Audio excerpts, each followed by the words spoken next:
ഓടോ സേഫു? ഞാനൊരു കാര്യം ചോദിച്ചോട്ടെ, നിങ്ങളൊക്കെ എന്താ ഈ മൈക്ക് കാണുമ്പോൾ ഓടുന്നത്? നിങ്ങൾ നമ്മുടെ ഒരു യങ് ജനറേഷൻ അല്ലേ, എന്തെങ്കിലും പറയാൻ ചാൻസ് കിട്ടുമ്പോൾ വിളിച്ച് സംസാരിച്ച് പറയണ്ടേ? സേഫ്, നമ്മുടെ മൈക്ക് കാണുമ്പോൾ കുട്ടികൾക്ക് ഒരു പേടിയുണ്ടോ? ആർക്കൊന്നും പറയാനില്ലാതെ ഓടുന്നു. നോക്കാം, നിങ്ങളെ ഒരു ചാൻസ് കിട്ടുമ്പോൾ പ്രതികരിക്കുന്ന കുട്ടികളാണോ? അതെ അതെ അതെ, അഭിപ്രായം പറയുന്നവരാ? അതെ. ഒരിക്കൽ ഒരു ചാനൽ വന്ന് അഭിപ്രായം പറഞ്ഞ് കുറച്ച് നാൾ എയറിലായിരുന്നു. ഞങ്ങളെ കാണുമ്പോഴേ കുറെ പേര് തിരിഞ്ഞു ഓടുന്നു. അതെന്തായിരിക്കും കാരണം? അത് LGBTQI+ കമ്മ്യൂണിറ്റിയെ പറ്റിയിട്ടായിരുന്നു.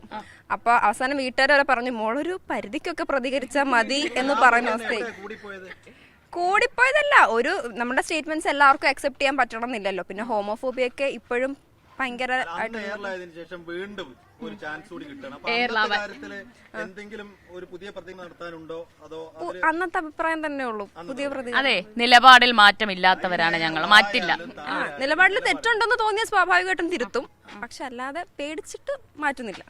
ഈ പുതിയ തലമുറയുണ്ടല്ലോ, ഈ അധികം പ്രതികരണങ്ങൾ നടത്താതെ, പ്രതിഷേധങ്ങൾ നടത്താതെ അവരവരുടെ ലൈഫിൽ ഒതുങ്ങി, മൊബൈലിൽ ഒതുങ്ങി, അവരുടെ ഡിജിറ്റൽ വേൾഡിൽ ഒതുങ്ങി കൂടുന്നവരാണെന്നാണ് പൊതുവെ അഭിപ്രായങ്ങൾ. അങ്ങനെയാണോ? ഇന്റർനെറ്റ് ലോകത്താണോ എല്ലാവരും? ഇന്റർനെറ്റ് ലോകത്തിലാണ് എന്നതിനേക്കാൾ ഉപരി എല്ലാവരും ഒരു സേഫ് സ്പേസിൽ ഇരിക്കാൻ ശ്രമിക്കുന്നുണ്ട്. അതായത് ഇപ്പോഴത്തെ ജനറേഷൻ അങ്ങനെ പൊളിറ്റിക്സിലൊന്നും ഇല്ല, ഞങ്ങൾ എന്തിനാണ് എന്ന് പറയുന്ന ഒരു പ്രവണതയുണ്ട്. പക്ഷെ ഓൺ ദ അതർ ഹാൻഡ്സ് എന്താണ്, നന്നായിട്ട് പ്രതികരിക്കുന്ന അല്ലെങ്കിൽ എല്ലാ കാര്യങ്ങളെ പറ്റിയിട്ടും നല്ല ബോധമുള്ള പിള്ളേരും ഉണ്ട്.